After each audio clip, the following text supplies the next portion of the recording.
Hello ಸ್ನೇಹಿತರೆ, ಎಲ್ಲರಿಗೂ ನಮಸ್ಕಾರ. ಶ್ರಾವಣಿ ಸುಬ್ರಹ್ಮಣ್ಯ ಧಾರಾವಾಹಿಯ ಹಿಂದಿನ ಮತ್ತು ನಾಳೆ ಸಂಚಿಕೆಯಲ್ಲಿ ಏನಾಗುತ್ತೆ ಅಂತ ಈ ವಿಡಿಯೋದಲ್ಲಿ ಪೂರ್ತಿಯಾಗಿ ನೋಡ್ಕೊಂಬರೋಣ ಬನ್ನಿ.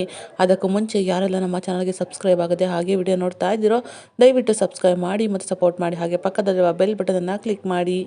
ಮೊದಲಿಗೆ ವೀರು ಅವರು ಸುಬ್ಬುಗೆ ಫೋನ್ ಮಾಡ್ತಾರೆ. ಆಗ ಸುಬ್ಬು ಅವರು ಏನು ಯಜಮಾನ್ರೆ ಏನು ವಿಷಯ ಅಂತ ಹೇಳ್ತಾರೆ. ಆಗ ವೀರು ಅವರು, ಸುಬ್ಬು ನಾನಿನ ಹತ್ರ ಒಂದು ವಿಷಯನ ಮಾತಾಡಬೇಕು, ಅದೇನು ಅಂತಂದರೆ ಈ ಸಲ ನಾನು ನನ್ನ ಬರ್ತ್ಡೇನ ಸೆಲೆಬ್ರೇಟ್ ಮಾಡ್ಕೋಬೇಕು ಅಂತ ಅಂದ್ಕೊಳ್ತಾ ಇದ್ದೀನಿ ಅಂತ ಹೇಳ್ತಾರೆ. ಅದನ್ನು ಕೇಳ್ಬಿಟ್ಟು ಶ್ರಾವಣಿ ಮತ್ತು ಸುಬ್ಬುಗೆ ಫುಲ್ ಖುಷಿ ಆಗ್ಬಿಡುತ್ತೆ, ಫುಲ್ ಎಕ್ಸೈಟ್ ಆಗ್ತಾರೆ. ಏನು ಯಜಮಾನ್ರೆ ಹೇಳ್ತಾ ಇದ್ದೀರಾ, ನಿಜವಾಗ್ಲೂ ನಂಗೆ ನಂಬೋಕ್ಕಾಗ್ತಿಲ್ಲ ಅಂತ ಹೇಳ್ತಾರೆ. ಆಗ ವೀರು ಅವರು, ಯಾಕೆ ಸುಬ್ಬು ನಾನು ನನ್ನ ಬರ್ತ್ಡೇನ ಸೆಲೆಬ್ರೇಟ್ ಮಾಡ್ಕೋಬಾರ್ದ ಅಂತ ಕೇಳ್ತಾರೆ. ಆಗ ಸುಬ್ಬು ಅವರು, ಯಜಮಾನ್ರೆ ನಿಜವಾಗ್ಲೂ ನಂಗೆ ತುಂಬಾ ಖುಷಿ ಆಗ್ತಿದೆ. ಏನು ಗೊತ್ತಾ ಯಜಮಾನ್ರೆ, ದೇವರು ಆ ಪೂಜೆ ಮಾಡು ಈ ಪೂಜೆ ಮಾಡಿ ಅಂತ ಕೇಳಲ್ಲ, ಆದರೆ ನನ್ನ ದೇವರು ಇವತ್ತು ಸೆಲೆಬ್ರೇಟ್ ಮಾಡ್ಕೊಳ್ತೀನಿ ಬರ್ತ್ಡೇನ ಅಂತ ಹೇಳ್ತಾ ಇದ್ದರೆ ನಿಜವಾಗ್ಲೂ ಅದಕ್ಕಿಂತ ಇನ್ನೇನು ಖುಷಿ ಬೇಕು ಅಂತ ಹೇಳ್ತಾರೆ. ಆಗ ವೀರವರು, ಹೌದು ಸುಬ್ಬು, ಇದೇ ಮಾತನ್ನು ಸುರೇಂದ್ರನು ಕೂಡ ಹೇಳಿಬಿಟ್ಟ, ನಿಜವಾಗ್ಲೂ ಅದಕ್ಕೋಸ್ಕರ ನೀವೆಲ್ಲರೂ ಕೂಡ ಬರಬೇಕು ಸುಬ್ಬು, ನೀನೇ ಮುಂದೆ ನಿಂತು ಎಲ್ಲನೂ ಕೂಡ ನೋಡ್ಕೋಬೇಕು ಅಂತ ಹೇಳ್ತಾರೆ. ಆಗ ಸುಬ್ಬು ಅವರು, ಸರಿ ಯಜಮಾನ್ರೆ ಖಂಡಿತವಾಗ್ಲೂ ಅದೇ ಥರ ಆಗಲಿ ಅಂತ ಹೇಳ್ತಾರೆ. ಆಗ ವೀರವರು, ಬೇಡ ಸುಬ್ಬು, ಏನು ಗೊತ್ತಾ, ನೀನು ಮತ್ತು ಶ್ರಾವಣಿ ಎಲ್ಲರೂ ಕೂಡ ಬಂದರೆ ಅಷ್ಟೇ ಸಾಕು, ಇಲ್ಲಿನ ವ್ಯವಸ್ಥೆನ ನಾನು ನೋಡ್ಕೊಳ್ತೀನಿ ಅಂತ ಹೇಳ್ತಾರೆ. ಶ್ರಾವಣಿ ಅಲ್ಲೇ ಇದ್ದಾಳ ಅಂತ ಕೇಳ್ತಾರೆ. ಹೌದು ಯಜಮಾನ್ರೆ ಕೊಡ್ತೀನಿ ಅಂತ ಹೇಳ್ಬಿಟ್ಟು ಫೋನ್ ಕೊಡ್ತಾರೆ. ಆಗ ಶ್ರಾವಣಿಯವರು ಕೂಡ, ನೋಡಮ್ಮ ಬರ್ತ್ಡೇಗೆ ನೀನು ನಿಮ್ಮ ಮನೆಯವರು ಎಲ್ಲರೂ ಕೂಡ ಬರಬೇಕು ಸರಿನಾ ಅಂತ ಹೇಳ್ತಾರೆ. ಆಗ ಶ್ರಾವಣಿಯವರು, ನಿಜವಾಗ್ಲೂ ಅಪ್ಪ ನೀವು ಬರ್ತ್ಡೇನ ಸೆಲೆಬ್ರೇಟ್ ಮಾಡ್ಕೊಳ್ತೀನಿ ಅಂತ ಹೇಳಿದ ತಕ್ಷಣ ನಮ್ಗೆ ತುಂಬಾ ಖುಷಿ ಆಯಿತು ಅಪ್ಪ. ಅದ್ರ ಜೊತೆಗೆ ಹೋಳಿ ಹಬ್ಬನೂ ಕೂಡ ಸೆಲೆಬ್ರೇಟ್ ಮಾಡೋಣ, ನಿಮ್ಮ ಲೈಫಲ್ಲಿ ಎಲ್ಲನೂ ಕೂಡ ಬಣ್ಣ ಬಣ್ಣದಾಗಿ ಜೀವನ ಎಲ್ಲ ರಂಗಾಗಲಿ ಅಪ್ಪ, ಜೊತೆಗೆ ಬಣ್ಣಗಳ ಜೊತೆಗೆ ಭಾವನೆಗಳು ಸೇರಿ ನಿಮ್ಮ ಜೀವನ ಸಂತೋಷದಲ್ಲಿ ಉಕ್ಕಿ ಹರಿಲಿ ಅಂತ ಹೇಳ್ತಾರೆ. ಆಗ ವೀರು ಅವರು, ಸರಿ ಆಯ್ತಮ್ಮ ಅಂತ ಹೇಳ್ಬಿಟ್ಟು ಫೋನ್ ಇಡ್ತಾರೆ. ಕಡೆ ಸುರೇಂದ್ರ ಮತ್ತು ವಂದನಾ ಅವರು ತುಂಬಾ ಖುಷಿ ಪಟ್ಕೊಂಡು, ನೀವು ಹೇಳ್ದಾಗೆ ಆಗಲಿ ಬಾಬಾ, ನೀವು ಹೇಳಿದ್ದಂತೂ ನಿಜವಾಗ್ಲೂ ಎಲ್ರಿಗೂ ಕೂಡ ತುಂಬಾ ಖುಷಿ ಕೊಡ್ತು ಅಂತ ಹೇಳ್ತಾರೆ. ಆಗ ವೀರವರು, ಸರಿ ಆಯಿತು ಸುರೇಂದ್ರ, ನಾನು ಎಲ್ರಿಗೂ ಕೂಡ ಹೇಳಿದ್ದೀನಿ, ಉಳಿದಿದ್ದನ್ನೆಲ್ಲ ನೋಡ್ಕೋ ಸರಿನಾ ಅಂತ ಹೇಳ್ಬಿಟ್ಟು ಅಲ್ಲಿಂದ ಹೋಗ್ತಾರೆ. ಆಗ ವಂದನಾ ಅವರು, ನಿಜವಾಗ್ಲೂ ಭಾವನಾ ಅವರು ಎಷ್ಟು ಖುಷಿಯಾಗಿದ್ದಾರಲ್ವಾ ರೀ ಅಂತ ಹೇಳ್ತಾರೆ. ಆಗ ಸುರೇಂದ್ರ, ಹೌದು ವಂದನಾ, ನಿಜವಾಗ್ಲೂ ಅಣ್ಣ ತುಂಬಾ ಖುಷಿಯಾಗಿದ್ದಾನೆ, ಇತ್ತೀಚೆಗೆ ಅವನ ಮುಖದಲ್ಲಿ ತುಂಬಾ ಹೊಸ ಹೊಳಪು ಶುರುವಾಗ್ತಿದೆ ಅಂತ ಹೀಗೆ ಮಾತಾಡ್ಕೊಳ್ತಿರ್ತಾರೆ. ನೆಕ್ಸ್ಟ್ ಡೇ ಮಾರ್ನಿಂಗು ಶ್ರಾವಣಿ ಅವರು ಕಿಚನಲ್ಲಿ ಟೊಮೊಟೊನ ಹೆಚ್ಚುತ್ತಾ ಕೂತಿರ್ತಾರೆ. ಅಷ್ಟರಲ್ಲಿ ಕಾಂತಮ್ಮರು ಕೂಡ ಗೊತ್ತಾಗ್ದಂಗೆ ಸದ್ದಿಲ್ದಾಗೆ ಹೋಗ್ಬಿಡ್ತಾರೆ. ಏನು ಕಾಂತಮ್ಮವ್ರೆ ನೀವು ಈ ರೀತಿ ಬಂದುಬಿಟ್ರಲ್ಲ, ನಿಜವಾಗ್ಲೂ ನಾನು ಹೆದರ್ಕೊಂಡ್ಬಿಟ್ಟೆ ಅಂತ ಹೇಳ್ತಾರೆ. ಆಗ ಕಾಂತಮ್ಮವರು, ನೋಡಿ ಶ್ರಾವಣಿ ಮೇಡಮ್ ಅವರೇ, ನೀವು ಹೆದರ್ಕೊಂಡ್ರ, ನಿಜವಾಗ್ಲೂ ನಾನು ನಂಬಲ್ಲ, ನೀವು ಯಾವತ್ತಿದ್ರೂ ಕೂಡ ಬೇರೆಯವ್ರಿಗೆ ಹೆದರಿಸ್ತಿರೋ ಹೊರತು ಹೆದರ್ಕೊಳೋ ಮಾತೇ ಇಲ್ಲ, ನೀವು ಇಂಥ ವಯಸ್ಸಿನಲ್ಲೂ ಕೂಡ ಎಂಥ ಧೈರ್ಯವಂತರಿ, ಎಂಥ ಸಾಧನೆ ಮಾಡ್ತೀರಾ ನೀವು ಅಂತ ಹೇಳ್ತಾರೆ. ಆಗ ಶ್ರಾವಣಿಯವರು, ಇಂಥ ವಯಸ್ಸಿನಲ್ಲೂ ಅಂದರೆ ಯಾವ ಥರ ಮಾತಾಡ್ತೀರಾ ಕಾಂತಮ್ಮ ಅಂತ ಕೇಳ್ತಾರೆ. ಆಗ ಕಾಂತಮ್ಮ ಅವರು, ಅಂದರೆ ಇಂಥ ಚಿಕ್ಕ ವಯಸ್ಸಿನಲ್ಲೂ ಅಂತ ಹೇಳೋದಿಕ್ಕೆ ಬಂದೆ. ಶ್ರಾವಣಿ ಮೇಡಮ್ ಅವರೇ, ನಿಮಗೆ ಒಂದು ವಿಷಯನ ಹೇಳಬೇಕು, ಅದೇನು ಅಂತಂದರೆ ಕಾರ್ತಿಕೇಯನ ಗಮನಿಸ್ತಾ ಇದ್ದೀರಾ, ಇತ್ತೀಚೆಗೆ ಅವನು ತುಂಬ ಬದಲಾಗ್ತಿದ್ದಾನೆ. ನಿಜವಾಗ್ಲೂ ನೀವು ಎಷ್ಟೆಲ್ಲ ಆಸೆ ಪಡ್ತಿದ್ರಿ ಅವನ ಜೊತೆನೇ ಕೂತ್ಕೋಬೇಕು, ಅವನ ಜೊತೆನೇ ಮಾತಾಡಬೇಕು, ಅವನ ಜೊತೆನೇ ಉಣ್ಬೇಕು, ಅವನ ಜೊತೆನೇ ಯಾವಾಗಲೂ ಇರಬೇಕು ಅಂತ, ಆದರೆ ಅವನಿಗೆ ಯಾವತ್ತಾದರೂ ಅನಿಸಿದ್ಯಾ, ನೀವೇ ಯೋಚನೆ ಮಾಡಿ ನೆನಪು ಮಾಡ್ಕೊಳ್ಳಿ ಅಂತ ಹೇಳ್ಬಿಡ್ತಾರೆ. ಆಗ ಶ್ರಾವಣಿ ಅವ್ರಿಗೆ ತುಂಬಾ ಕೋಪ ಬರುತ್ತೆ. ಕಾಂತಮ್ಮ ಏನು ಮಾಡ್ತೀರಾ ನೀವು, ಗಂಡ ಹೆಂಡ್ತಿನ ದೂರ ಮಾಡಬೇಕು, ಬೆನ್ನಿ ಚೂರಿ ಹಾಕಬೇಕು ಅಂತ ಕೆಲಸ ಮಾಡ್ತಿದ್ದೀರಾ, ಯಾಕೆ ಈ ಥರ ಮಾಡ್ತೀರಾ ನೀವು ಅಂತ ರೇಗ್ಬಿಡ್ತಾರೆ. ಆಗ ಕಾಂತಮ್ಮವರು, ನೋಡಿ ಶ್ರಾವಣಿ ಮೇಡಮ್ ಅವರೇ, ನಿಜವಾಗ್ಲೂ ನಾನು ಆ ರೀತಿ ಮಾಡ್ತಿಲ್ಲ, ನನ್ನ ಮಾತನ್ನು ಅರ್ಥ ಮಾಡ್ಕೊಳ್ಳಿ, ನಾನು ಮೊದಲು ನೀವಿಬ್ಬರು ಜೊತೆಯಾಗಿದ್ದರೆ ನಿಜವಾಗ್ಲೂ ತುಂಬ ಹೊಟ್ಟೆ ಕಿಚ್ಚು ಪಡ್ಕೊಳ್ತಾ ಇದ್ದೆ, ಆದರೆ ಇವಾಗಲ್ಲ, ನನ್ನ ಗಂಡ ಹೋದ್ಮೇಲೆ ನಿಜವಾಗ್ಲೂ ಈ ಕಾಂತಮ್ಮ ನಾನು ಬದಲಾಗಿದ್ದೀನಿ, ನನ್ನ ಕೆಟ್ಟ ಬುದ್ಧಿನ ಎಲ್ಲನೂ ಕೂಡ ನನ್ನ ಗಂಡನ ಜೋಳಿಗೆಗೆ ಹಾಕಿ ಕಳಿಸ್ಬಿಟ್ಟಿದ್ದೀನಿ, ಒಳ್ಳೆಯವಳಾಗಿದ್ದೀನಿ, ನನಗೆ ಆಶ್ರಯ ಕೊಟ್ಟಂಥ ಮನೆ ಇದು, ಅದಕ್ಕೋಸ್ಕರ ಹೇಳ್ತಾ ಇದ್ದೀನಿ, ನಿಜವಾಗ್ಲೂ ಕಾರ್ತಿಕೇಯನ ಬಗ್ಗೆ ಒಂದು ಕಣ್ಣಿಟ್ಟಿರಿ, ಇದ್ದಕ್ಕಿದ್ದಂಗೆ ಮಾಯ ಆಗ್ತಾನೆ, ಸಡನ್ನಾಗಿ ತುಂಬ ಟೆನ್ಷನ್ ಮಾಡ್ಕೊಳ್ತಾನೆ, ನೀವೇ ಯೋಚನೆ ಮಾಡಿ ಅಂತ ಹೇಳ್ತಾರೆ. ಆಗ ಶ್ರಾವಣಿಯವರು, ನೋಡಿ ಕಾಂತಮ್ಮ, ನನ್ನ ಗಂಡನ ಬಗ್ಗೆ ಮತ್ತೊಂದು ಮಾತಾಡಿದ್ರೆ ನಾನು ಸುಮ್ಮನೆ ಇರೋದಿಲ್ಲ, ನಿಮ್ಮ ಗಂಡ ದೂರ ಆಗಿದ್ದಾನೆ ಅಂತ ನಾವಿಬ್ಬರು ದೂರ ಆಗಲಿ ಅಂತ ಈ ರೀತಿ ಮಾತಾಡ್ತೀರಾ, ನಿಜವಾಗ್ಲೂ ಮಾತಾಡಿದ್ರೆ ಸುಮ್ಮನೆ ಇರೋಲ್ಲ ನಾನು, ದಯವಿಟ್ಟು ಇಲ್ಲಿಂದ ಹೋಗಿ, ನಾನೇ ಹೋಗ್ತೀನಿ ಅಂತ ಹೇಳ್ಬಿಟ್ಟು ಕಾಂತಮ್ಮ ಅವರಿಂದ ಶ್ರಾವಣಿಯವರು ದೂರ ಎದ್ದು ಹೋಗ್ಬಿಡ್ತಾರೆ. ಅಯ್ಯೋ, ಇವತ್ತು ನೀವು ನಮ್ಮದೇ ಇರ್ಬೋದು, ಒಂದಲ್ಲ ಒಂದಿನ ಬಂದು ಕಾರ್ತಿಕೇಯನ ಬಗ್ಗೆ ನನ್ನ ಹತ್ರನೇ ಕೇಳ್ತೀರಾ, ನೋಡ್ತಾ ಇರಿ ಅಂತ ಕಾಂತಮ್ಮವರು ಮಾತಾಡ್ಕೊಳ್ತಾ ಇರ್ತಾರೆ. ಈ ಕಡೆ ಮದನ್ ಅವರು ರೂಮಲ್ಲಿ ಮಲಗಿರ್ತಾರೆ. ಆಗ ವಿದ್ಯಾಮಿಕ್ ಅವರು ಮ್ಯಾಡಿ ಮ್ಯಾಡಿ ಅಂತ ಹೆಬ್ಬಿಸ್ತಾರೆ. ಆಗ ಮದನ್ ಅವರು ತುಂಬಾ ಹೆದರ್ಕೊಂಬಿಟ್ಟು ದೆವ್ವ ದೆವ್ವ ಅಂತ ಹೇಳ್ತಾ ಇರ್ತಾರೆ. ಮ್ಯಾಡಿ ಏನಾಗಿದೆ ಮ್ಯಾಡಿ, ನಾನು ಮ್ಯಾಡಿ calm down please, calm down ಮ್ಯಾಡಿ ಅಂತ ಹೇಳ್ತಾರೆ. ಆಗ ಮದನ್ಗೆ ನೀರು ಕೂಡಿಸ್ಬಿಟ್ಟು, ಏನಾಯಿತು ಮ್ಯಾಡಿ, ಯಾಕೆ ಈ ಥರ ಹೆದರ್ಕೊಳ್ತಾ ಇದೆಯಾ, ನಂದಿನಿನ ಹುಡ್ಕೊಂಬರ್ತೀನಿ ಅಂತ ಹೋದೆ, ನನ್ನ ಕಣ್ಣು ಮುಂದೆ ನಿಲ್ಲಿಸ್ತೀನಿ ಅಂತ ಹೇಳಿದೆ, ಹೀಗೆ ನೋಡಿದ್ರೆ ಈ ಥರ ಹೆದರ್ಕೊಳ್ತೀಯಲ್ಲ, ಏನಾಯಿತು ಅಂತ ಕೇಳ್ತಾರೆ. ಆಗ ಮದನವರು, ಮಾಮಲ್ಲಿ ಏನಾಯಿತು ಅಂತ ಹೇಳ್ಬಿಟ್ಟು ಎಲ್ಲ ವಿಚಾರನೂ ಕೂಡ, ದೆವ್ವ ಇರೋದು, ದೆವ್ವ ಹೆದರಿಸಿದ್ದು ಎಲ್ಲನೂ ಕೂಡ ಡೀಟೇಲ್ ಆಗಿ ಹೇಳ್ತಾರೆ. ನೀನು ಈ ಥರ ಹೇಳ್ತಾ ಇದೆಯಾ ಮ್ಯಾಡಿ? ಅಲ್ಲ ನಿನ್ನ ಜೊತೆಗಿದ್ದವರು ಕೂಡ ಇದೇ ಥರ ಹೇಳ್ತಾ ಇದ್ರು, ನೀನು ಹೀಗೆ ಹೇಳ್ತಾ ಇದೆಯಲ್ಲ. ಸರಿ ನೀನು ಇವಾಗ ರೆಸ್ಟ್ ಮಾಡಿ ಆರಾಮಾಗು, ನಾನು ಎಲ್ಲನೂ ಕೂಡ ನೋಡ್ಕೊಳ್ತೀನಿ ಅಂತ ಹೇಳ್ತಾರೆ. ಆಗ ಮದನ್ ಅವರು, ಮಾಮ್ ಏನು ನೋಡ್ಕೊಳ್ತೀರಾ? ನಿಜವಾಗ್ಲೂ ಅಲ್ಲಿ ನಂದಿನಿ ಇಲ್ಲ, ಅಲ್ಲಿಂದ ದೆವ್ವ ಇದ್ದಿದ್ದಂತೂ ಖಂಡಿತವಾಗ್ಲೂ ನಿಜ. ನಿಜವಾಗ್ಲೂ ಮಾಮ್ ತುಂಬಾ ಭಯ ಆಯಿತು, ಆ ಘಟನೆನ ಮರೆಯೋದಕ್ಕೂ ಆಗ್ತಾ ಇಲ್ಲ ನನಗೆ ಅಂತ ಹೇಳ್ತಾರೆ. ಆಗ ವಿಜಯಮಿಕವರು, ಮ್ಯಾಡಿ ನೀನು ರೆಸ್ಟ್ ಮಾಡು ಅಂತ ಹೇಳ್ಬಿಟ್ಟು, ಅಲ್ಲ ಈ ನಂದಿನಿ ಸಾಮಾನ್ಯದವಳಲ್ಲ, ಇವ್ರನ್ನೆಲ್ಲರೂ ಎದುರಿಸ್ತಾಳೆ ಅಂತ ನಾನು ಅಂದ್ಕೊಂಡ್ರೆ ಎಲ್ಲರನ್ನೂ ಎದುರಿಸಿ ಕಳಿಸಿದಾಳೆ.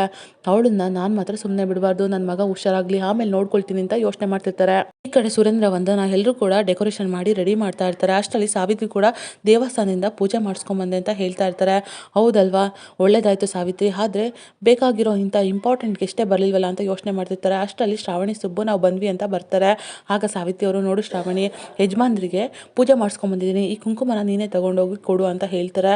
ಆಗ ಶ್ರಾವಣಿಯವರು ಯೋಚನೆ ಮಾಡ್ತಿರ್ತಾರೆ. ಆಗ ಸುಬ್ಬು ಅವರು, ಅಯ್ಯೋ ಮೇಡಮ್, ಹುಟ್ಟು ಹಬ್ಬ ಅಲ್ವಾ, ಯಜಮಾನ್ರು ಏನು ಅಂದ್ಕೊಳ್ಳಲ್ಲ, ನೀವೇ ಕುಂಕುಮನ ಯಜಮಾನ್ರಿಗೆ ಇಡಿ ಸರಿನಾ ಅಂತ ಹೇಳ್ತಾರೆ.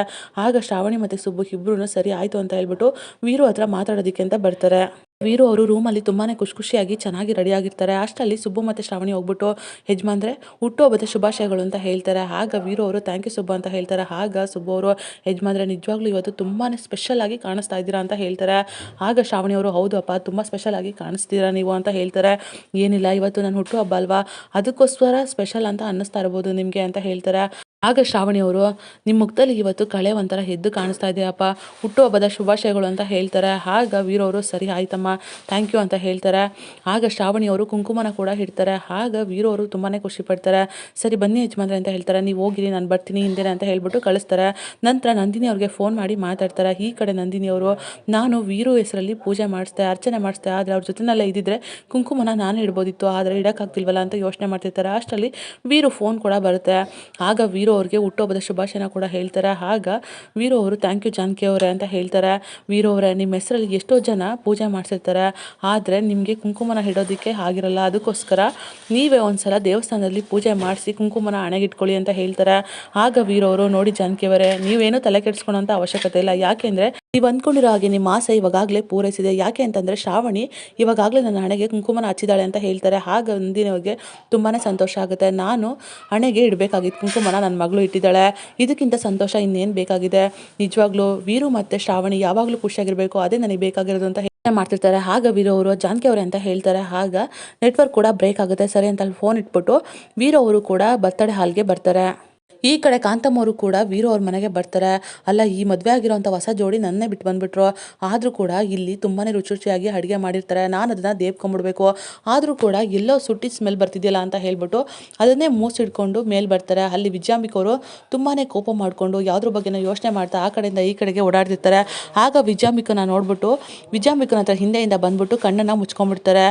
ಯಾರು ಇದೆಲ್ಲ ನನಗೆ ಇಷ್ಟ ಆಗೋದಿಲ್ಲ ಬಿಡಿ ಅಂತ ಹೇಳ್ತಾರೆ. ಆಗ ಕಾಂತಮ್ಮ ಅವರು, ನಿಮಗೆ ಇಷ್ಟ ಆಗಲ್ಲ ಅಂತಂದರೂ ಕೂಡ ಕಷ್ಟಪಟ್ಟು ಸಹಿಸ್ಕೊಳ್ಳೇಬೇಕು ಅಂತ ವಾಯ್ಸ್ನ ಚೇಂಜ್ ಮಾಡಿಕೊಂಡು ಮಾತಾಡ್ತಿರ್ತಾರೆ. ಆಗ ವಿಜಯಾಂಬಿಕರು, ಬಿಡಿ ನೀವು ಯಾರು ಅಂತ ಹೇಳ್ತಾರೆ. ಆಗ ಕಾಂತಮ್ಮವರು, ನೋಡಿ ನಾನು ದೊಡ್ಡ ವಿಲನ್ ಅಂತೂ ಆಗಿರೋದಿಲ್ಲ ನಿಮಗಿಂತ, ಹಂಗಂತ ಚಿಕ್ಕವಳು ಕೂಡ ಏನಲ್ಲ ನಿಮಗಿಂತನೂ, ಆದರೆ ನೀವು ನಾನು ಯಾರು ಅಂತ ಕಂಡಿಡೀರಿ ಅಂತ ಹೇಳ್ತಾರೆ.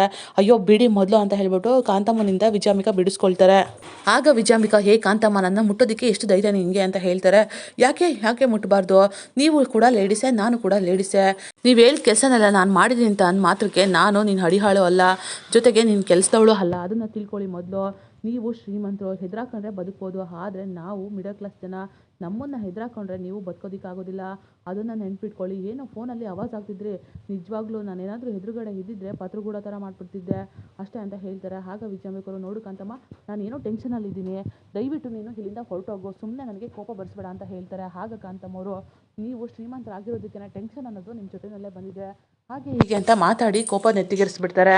ನಂತರ ನಾಳಿನ ಸಂಚಿಕೆಯಲ್ಲಿ ಬರ್ತಡೇ ಎಲ್ಲನೂ ಕೂಡ ಮುಗ್ದಿರುತ್ತೆ. ಆಗ ವೀರು ಅವರು ಕೂಡ ಶ್ರಾವಣಿಗೆ ಕೇಕನ್ನು ತಿನ್ನಿಸಿರ್ತಾರೆ. ಆಗ ವಿಜಯಾಂಬಿಕವರು ಶ್ರಾವಣಿ ಹತ್ರ ಹೋಗ್ಬಿಟ್ಟು, ವೀರು ನಿನಗೆ ಕೇಕ್ ತಿನ್ನಿಸಿದ ಮಾತ್ರಕ್ಕೆ ನಿನ್ನ ಮಗಳು ಅಂತ ಒಪ್ಕೊಂಡಿಲ್ಲ, ಅದನ್ನು ನೆನ್ಪಿಟ್ಕೊ ಅಂತ ಹೇಳ್ತಾರೆ. ಆಗ ಶ್ರಾವಣಿಯವರು, ವಿಜಯಾಂಬಿಕಾ, ಅಪ್ಪ ನನ್ನ ಯಾವತ್ತು ಮಗಳು ಅಂತ ಒಪ್ಕೊಳ್ತಾರೋ ಅವತ್ತೇ ನಿನ್ನ ಕತ್ತಿಡಿದು ಆಚೆ ದಪ್ತಾರೆ, ನೋಡ್ತಾ ಇರೋ ಅಂತ ಹೇಳ್ತಾರೆ. ಆಗ ವಿಜಯಾಂಬಿಕೆಗೆ ಕೋಪ ಬಂದ್ಬಿಟ್ಟು, ಶ್ರಾವಣಿ ಅಂತ ಹೇಳ್ಬಿಟ್ಟು ಕೈ ಎತ್ಬಿಡ್ತಾರೆ. ಅಷ್ಟರಲ್ಲಿ ವೀರು ಅವರ ಅತ್ತೆ ಅಂದರೆ ಶ್ರಾವಣಿ ಅಜ್ಜಿ ಅವರು ನೋಡ್ಬಿಡ್ತಾರೆ. ಹೇ ವಿಜಾಂಬಿಕಾ, ಎಷ್ಟು ಧೈರ್ಯ ಇದ್ದರೆ ನನ್ನ ಮೊಮ್ಮಗಳ ಮೇಲೆ ಕೈ ಮಾಡ್ತೀಯ ನೀನು ಅಂತ ಹೇಳ್ಬಿಟ್ಟು ಜೋರಾಗಿ ರೇಗ್ಬಿಡ್ತಾರೆ. ಅಷ್ಟರಲ್ಲಿ ಮನೆಯವರೆಲ್ಲರೂ ಕೂಡ ಬಂದ್ಬಿಡ್ತಾರೆ. ಆಗ ವೀರು ಅವರು ಕೂಡ ಬರ್ತಾರೆ. ಅತ್ತೆ ಯಾವಾಗ ಬಂದ್ರಿ ನೀವು ಅಂತ ಕೇಳ್ತಾರೆ. ಆಗ ಅವ್ರ ಅತ್ತೆ ಇದ್ದವರು, ನೋಡು ವೀರು, ನಾನು ಬಂದಿರೋ ವಿಚಾರ ಆಮೇಲೆ ಅದಿರಲಿ, ಆ ವಿಷಯ ಬಿಟ್ಟು ಈ ವಿಷಯದ ಬಗ್ಗೆ ಮಾತಾಡೋಣ. ಅಲ್ಲ, ಈ ವಿಜಯಾಂಬಿಕಾ ಎಷ್ಟು ಧೈರ್ಯ ಇದ್ದರೆ ನನ್ನ ಮೊಮ್ಮಗಳ ಮೇಲೆ ಕೈ ಮಾಡ್ತಾಳೆ. ಇವಳು ಸಾಲಿಗ್ರಾಮದ ಕುಡಿ, ಅದರಲ್ಲೂ ನನ್ನ ಮೊಮ್ಮಗಳು, ಜೊತೆಗೆ ನಂದಿನಿ ಮತ್ತು ವೀರು ಪ್ರೀತಿ ಸಂಕೇತ, ಅಂಥದ್ರಲ್ಲಿ ಇವಳ ಮೇಲೆ ಕೈ ಮಾಡ್ತಾಳಲ್ಲ ಇವಳು ವಿಜಯಾಂಬಿಕಾ ಅಂತ ಹೇಳ್ಬಿಟ್ಟು ರೇಗಾಡ್ಬಿಡ್ತಾರೆ. ವಿಜಯಾಂಬಿಕಾ ಏನು ಮಾತಾಡಬೇಕು ಅಂತ ಗೊತ್ತಾಗದೆ ಗಪ್ಚುಪ್ ಆಗ್ಬಿಡ್ತಾರೆ. ಈ ವಿಜಯಾಂಬಿಕಾ ನನ್ನ ಮೊಮ್ಮಗಳ ಹತ್ರ ಕ್ಷಮೆ ಕೇಳಬೇಕು ಅಂತ ಹೇಳ್ತಾರೆ. ಆಗ ವೀರು ಅವರು, ಖಂಡಿತವಾಗ್ಲೂ ಅಕ್ಕ ಕ್ಷಮೆ ಕೇಳ್ತಾಳೆ ಅಂತ ಹೇಳ್ತಾರೆ. ಆಗ ವಿಜಯಾಂಬಿಕಾ ಅವರು ಸರಿ ಆಯಿತು ಅಂತ ಒಪ್ಕೊಂಬಿಟ್ಟು ಕ್ಷಮಿಸು ಶ್ರಾವಣಿ ಅಂತ ಕೇಳ್ತಾರೆ. ಆಗ ಎಲ್ರಿಗೂ ಕೂಡ ಸ್ವಲ್ಪ ಸಮಾಧಾನ ಆಗುತ್ತೆ. ವಿಜಯಾಂಬಿಕಾ ಮತ್ತೆ ವೀರು ಮುಂದೆ ಕೆಟ್ಟವಳಾಗಿದ್ದಾಳೆ. ಇದಾಗಿತ್ತು ಈ ಸಂಚಿಕೆ. ನಮ್ಮ ವಿಡಿಯೋ ನಿಮಗೆ ಇಷ್ಟ ಆಗಿದ್ದಲ್ಲಿ ಒಂದು ಲೈಕ್ ಮಾಡಿ. ಮುಂದಿನ ವಿಡಿಯೋಗಳಿಗಾಗಿ ನಮ್ಮ ಚಾನಲನ್ನು ಸಬ್ಸ್ಕ್ರೈಬ್ ಮಾಡಿ ಮತ್ತು ಸಪೋರ್ಟ್ ಮಾಡಿ. Thank you.